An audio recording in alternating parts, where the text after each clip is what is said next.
Hello everyone and welcome to my video on distributed file systems. I am Shravani Swaroop Urala and my registration number is 19BPS1019. Now let us look at the introduction to DFS. What is a distributed file system? It is a file system that is distributed on multiple file servers or multiple locations. It allows programs to access or store isolated files as they do with the local ones, allowing programmers to access files from any network or computer.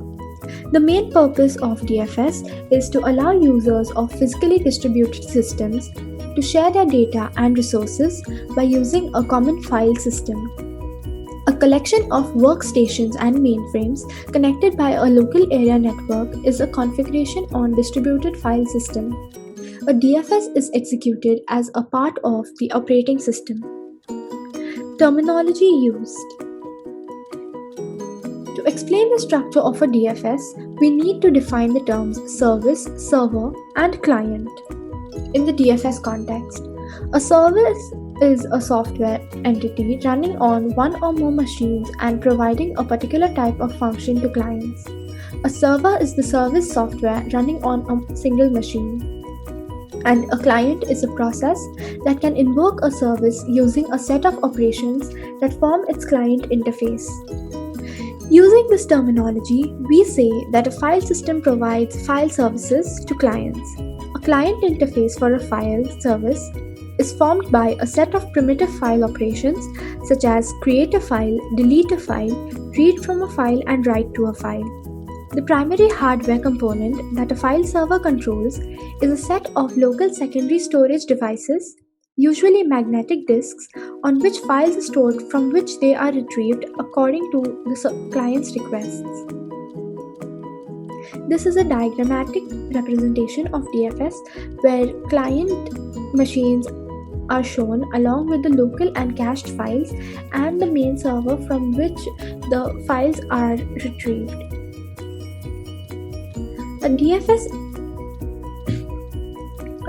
is a file system whose client servers and storage devices are dispersed among the machines of a distributed system. Accordingly, service activity has to be carried out across the network. Instead of a single centralized data repository, the system frequently has multiple and independent storage devices. The concrete configuration and implementation of a DFS may vary from system to system. In some configurations, servers run on dedicated machines. In others, a machine can be both a server and a client. A DFS can be implemented as a part of a distributed operating system or alternatively by a software layer whose task is to manage the communication between conventional operating systems and file systems. Features of DFS. The distinctive features of a DFS are the multiplicity and autonomy of clients and servers in the system. That is, the client interface of a DFS should not distinguish between local and remote files. It is up to the DFS to locate the files and to arrange for the transport of the data. A transparent DFS facilitates user mobility by bringing a user's environment, that is the home directory, to wherever the user logs in. The overall storage space managed by a DFS is composed of different and remotely located smaller storage spaces. Usually, these constituent storage spaces correspond to sets of files. A component unit is the smallest set of files that can be stored on a single machine, independently from other units. All files belonging to the same component unit must reside in the same location. Now let us look at the other features of DFS that include performance measures such as the amount of time needed to satisfy service requests. In conventional systems, this time consists of disk access time and a small amount of CPU processing time, which includes fetching of the files if they are not present in the main memory. In a DFS, a remote access has the additional overhead associated with the distributed structure. For each direction, in addition to the transfer of the information, there is the CPU overhead for running the communication protocol software. The performance of a DFS can be viewed as another dimension of the DFS transparency. That is, the performance of an ideal DFS would be comparable to that of a conventional file system. Now let us look at naming and transparency in a DFS. Naming is a mapping between logical and physical objects. For example, users deal with logical data objects represented by file names, whereas the system manipulates physical blocks of data stored on disk tracks. Usually, a user refers to a file by a textual name. The latter is mapped to a lower level numerical identifier that in turn is mapped to disk blocks. This multi-level mapping provides users with an abstraction of file that hides the details of how and where on the disk the file is stored. In a DFS, this range is expanded to include the specific machine on whose the disk file is stored. Going on one step further with the concept of treating files as abstraction leads to the possibility of file replication. Given a file name, the mapping returns a set of the locations of the file's replicas.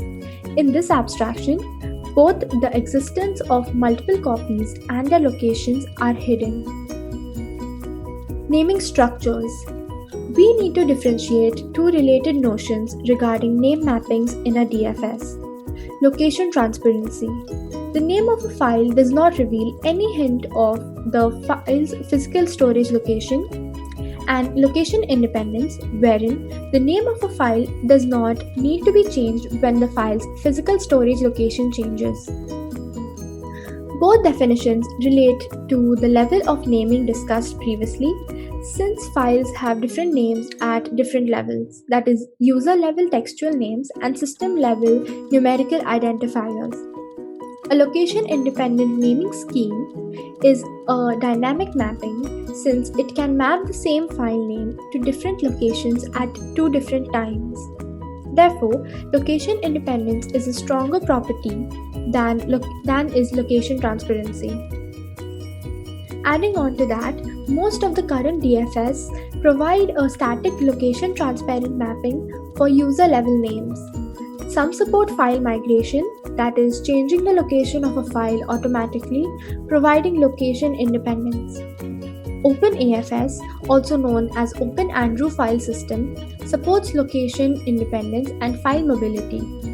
The HDFS is a special file system written for the Hadoop framework, is a more recent creation. It includes file migration, but does so without following POSIX standards, providing more flexibility in implementation and interface. HDFS keeps the track of the location of data but hides this information from clients. This dynamic location transparency allows the underlying mechanism to self-tune.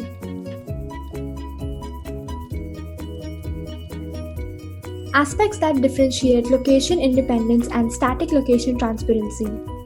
Divorce of data from location, as exhibited by location independence, provides a better abstraction for files.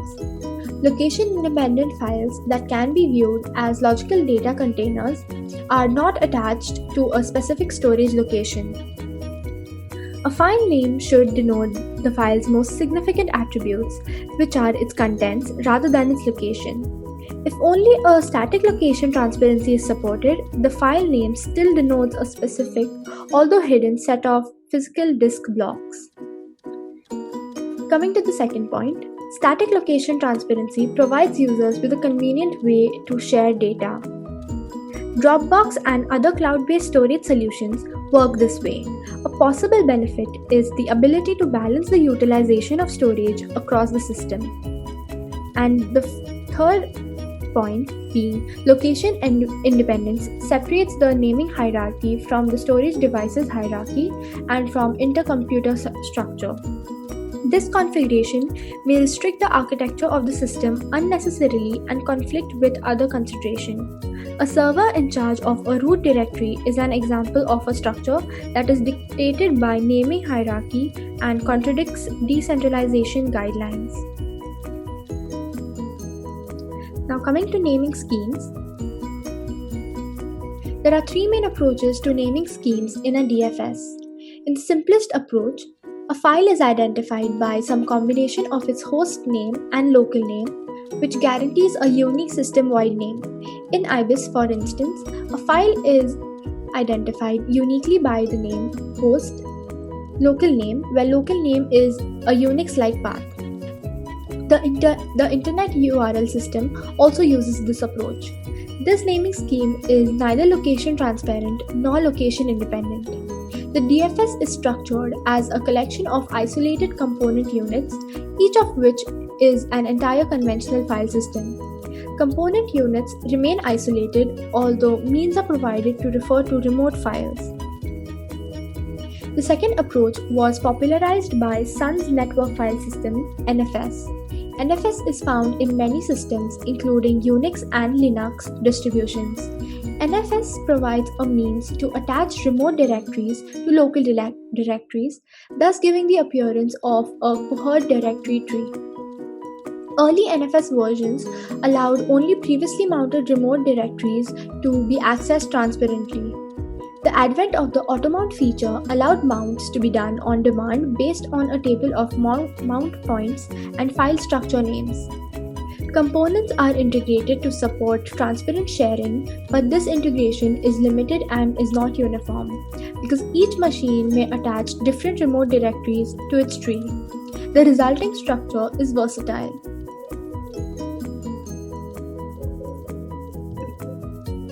Total integration of the component file systems can be achieved by using the third approach. Here, a single global name structure spans all the files in the system. Ideally, the composed file system structure is the same as the structure of a conventional file system. In practice, however, these many special files, for example, Unix device files and machine-specific binary directories, make this goal difficult to attain. To evaluate naming structures, we look at their administrative complexity. The most complex and the most difficult to maintain structure is the NFS structure, also known as Network File System. Because any remote directory can be attached anywhere onto the local directory tree, the resulting hierarchy can be highly unstructured. If a server becomes unavailable, some arbitrary set of directories on different machines also become unavailable. In addition, a separate accreditation mechanism controls which machine is allowed to attach which directory to its tree. Thus, a user might be able to access a remote directory tree on one client but be denied access on another client. Implementation techniques. Implementation of transparent naming requires a provision for the mapping of a file name to the associated location. To keep this mapping manageable, we must aggregate sets of files into component units and provide the mapping on a component unit basis rather than on a single file basis. This aggregation serves administrative purposes as well. Unix-like systems use the hierarchical directory tree to provide name-to-location mapping and to aggregate files recursively into directories. To enhance the availability of the crucial mapping information, we can use replication or local caching or both. Hence, replicating the mapping makes a simple yet consistent update of this information impossible. As mentioned earlier, location independence means that the mapping changes over time. To overcome this obstacle, we can introduce low-level, location-independent file identifiers. Textual file names are mapped to low-level file identifiers that indicate to which component unit the file belongs. These identifiers are still location-independent. They can be replicated and cached freely without being invalidated by migration of component units. The inevitable price is the need for a second level of mapping, which maps component units to locations and needs a simple yet consistent update mechanism. Implementing Unix-like directory trees using these low-level location-independent identifiers makes the whole hierarchy invariant under component unit migration. The only aspect that does change is the component unit location mapping. A common way to implement low-level identifiers is to use structured names. These names are bit strings that usually have two parts. The first part identifies the component unit to which the file belongs. The second part identifies the particular file within the unit. Variants with more parts are possible. The invariant of a structured name, however, is that individual parts of the name are unique at all times only within the context of the rest of the parts. We can obtain uniqueness at all times by taking care not to reuse a name that is still in use by adding sufficiently more bits, the method used in OpenAFS, or by using a timestamp as one part of the name, as done in Apollo domain. Another way to view this process is that we are taking location transparent system such as IBIS and adding another level of abstraction to produce a location independent naming scheme. Now we will look at remote file access. One way to achieve this transfer is through a remote service mechanism whereby requests for accesses are delivered to the server and the results are forwarded back to the user. One of the most common ways of implementing remote service is the RPC paradigm. A direct analogy exists between disk access methods in conventional file systems and the remote service method in a DFS. Using the remote service method is analogous to performing a disk access for each access request. To ensure reasonable performance of a remote service mechanism, we can use a form of caching. In conventional file systems, the rationale of caching is to reduce disk I/O, thereby increasing performance. Whereas in DFS, the goal is to reduce both network traffic and disk I/O. In the following discussion, we describe the implementation of caching in a DFS and contrast it with the basic remote service paradigm. The basic caching scheme. The concept of caching is simple. If the data is needed to satisfy the access requests are not already cached, then a copy of those data is brought from the server to the client. The idea is to retain recently accessed disk blocks in the cache so that repeated accesses to the same information can be handled locally without additional network traffic. Files are identified with one master copy residing at the server machine, but copies of the file are scattered in different caches. When a cached copy is modified, the changes need to be reflected on the master copy to preserve the relevant consistency semantics.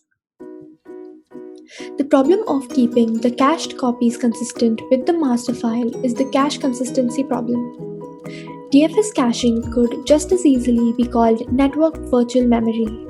It acts similarly to demand paged virtual memory, except that the backing store is usually a remote server than a local disk. NFS allows the swap space to be mounted remotely, so it actually can implement virtual memory over a network, though with a resulting performance penalty. The granularity of the cached data in a DFS can vary from blocks of a file to an entire file. Usually, more data are cached than needed to satisfy a single access so that many accesses can be served by the cached data. It increases the potential for consistency problems as well. Selecting the unit of caching involves considering parameters such as the network transfer unit and the RPC protocol service unit if an RPC protocol is used. The network transfer unit is about 1.5 KB, so larger units of cached data need to be disassembled for delivery and reassembled on reception. Cache location. Where should the cache data be stored? In disk or in the main memory? Disk caches have one clear advantage over the main memory caches, that they are reliable. All main memory caches have several advantages of their own. That is, the main memory caches permit workstations to be diskless. Data can be accessed more quickly from a cache in the main memory than from one on a disk. Technology is moving towards larger and less expensive memory. Thus, the resulting performance of the main memory caches outweigh the advantages of disk caches. The server caches will be in main memory regardless of where user caches are located. If we use main memory caches on the user machine, we can build a single caching mechanism for use by both servers and users. Many remote access implementations can be thought of as hybrids of caching and remote service. In NFS, for example, the implementation is based on remote service but is augmented with client and server-side memory caching for performance. Similarly, Sprite's implementation is based on caching, but under certain circumstances, a remote service method is adopted. Thus, to evaluate the two methods, we must evaluate the degree to which either method is emphasized. The NFS protocol and most implementations do not provide disk caching. Cache update policy. This policy, used to write modified data blocks back to the server's master copy, has a critical effect on the system's performance and reliability. The simplest policy is to write data through the disk as soon as they are placed in any cache. The advantage of a write-through policy is reliability. Little information is lost when a client system crashes. However, this policy requires each write access to wait until information is sent to the server, so it causes poor write performance. Caching with write-through is equivalent to using remote service for write accesses and exploiting caching only for read accesses. An alternative is the delayed write policy, also known as the write-back caching, where we delay updates to the master copy. Modifications are written to the cache and then are written through to the server at a later time. This policy has two advantages over the write-through. First, because writes are made to the cache, write accesses are completed much more quickly. Secondly, data may be overwritten before they are written back, in which case only the last updates needs to be written at all. Unfortunately, delayed write schemes introduce reliability problems since unwritten data is lost whenever user machine crashes. Variations of the delayed write policy differ in when modified data blocks are flushed to the server. One alternative is to flush a block when it is about to be ejected from the client's cache. A compromise between this alternative and the write-through policy is to scan the cache at regular intervals and to flush blocks that have been modified since the most recent scan, just as Unix scans its local cache. Sprite uses this policy with a 30-second interval. NFS uses the policy for file data, but once a write is issued to the server during a cache flush, the write must reach the server's disk before it is considered complete. Thus, file structure loss and directory structure corruption are avoided when a client or the server crashes. Yet another variation on delayed write is to write back data to the server when the file is closed. This write on close policy is used in Open Andrew file system. In this case, files that are open for short periods are modified rarely. This policy does not significantly reduce network traffic. For files that are open for long periods and are modified frequently, the performance advantages of this policy over delayed write with more frequent flushing are apparent. Consistency. A client machine is sometimes faced with the problem of deciding whether a locally cached copy of data is consistent with the master copy. If the client machine determines that its cached data is out of date, it must cache an up-to-date copy of the data before allowing further accesses. There are two approaches for verifying the validity of cached data: client-initiated approach and server-initiated approach. Client-initiated approach. The client initiates a validity check in which it contacts the server and checks whether the local data is consistent with the master copy. The frequency of the validity checking is the crux of this approach and determines the resulting consistency semantics. It can range from a check before every access to a check only on first access to a file. Every access coupled with a validity check is delayed, compared with an access served immediately by the cache. Alternatively, checks can be initiated at fixed time intervals. Depending on its frequency, the validity check can load both the network and the server.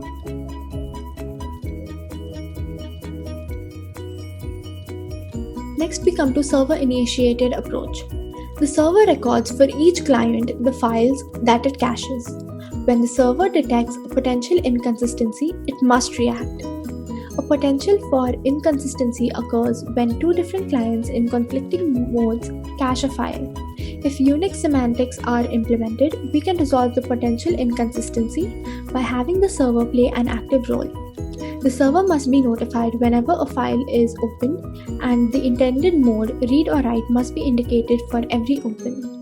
The server can then act when it detects a file that has been opened simultaneously in conflicted modes by disabling caching for that particular file. In conclusion, distributed file systems are in common use today, providing file sharing within LANs and across WANs as well. The complexity of implementing such a system should not be underestimated, especially considering that it must be operating system independent for widespread adoption and must provide availability and good performance in the presence of long distances and sometimes frail networking. Most of the concepts used in distributed file systems are very basic concepts that we have learned in our previous courses. I would like to thank each of you for watching my video, and I hope that you understood this concept well.